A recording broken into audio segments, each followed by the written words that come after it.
Narito na ang PTV Balita ngayon. Patuloy na pinatitiyak ni Pangulong Ferdinand R. Marcos Jr. ang pagbibigay ng tulong sa mga naapektuhan ng Bagyong Aghon. Ayon sa Pangulo, inatasan na niya ang mga kinaukulang ahensya at iba pang LGUs na tiyakin at i-monitor ang sitwasyon sa mga lugar na sinalanta ng kalamidad.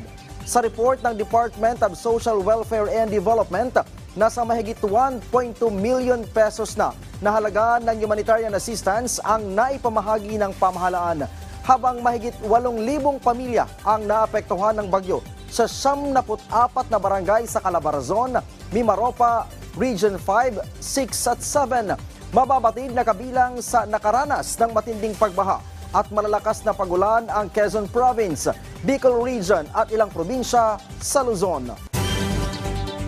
Samantala, patuloy na makakaranas ng maulan na panahon ang malaking bahagi ng Luzon sa araw na ito dahil pa rin po yan sa Bagyong Aghon. Ang bagyo ay huling namataan ng Pag-asa sa layong 95 kilometers silangan ng Baler, Aurora.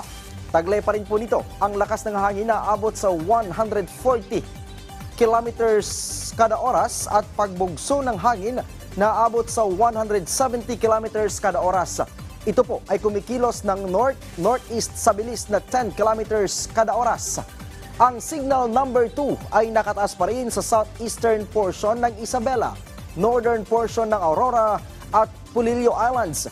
Signal number 1 naman sa northeastern at southeastern portion ng Isabela, eastern portion ng Nueva Vizcaya, nalalabing bahagi ng Aurora, eastern portion ng Nueva Ecija, eastern portion ng Bulacan, Rizal, northeastern portion ng Laguna, northern at central portion ng Quezon at western portion ng Camarines Norte. Kasama na ang Calaguas Island. At yan ang mga balita sa oras na ito. Para sa iba pang updates, i-follow at i-like kami sa aming Facebook at Twitter sa @PTVPH. Ako po si Ryan Lisigas para sa Pambansang TV sa Bagong Pilipinas.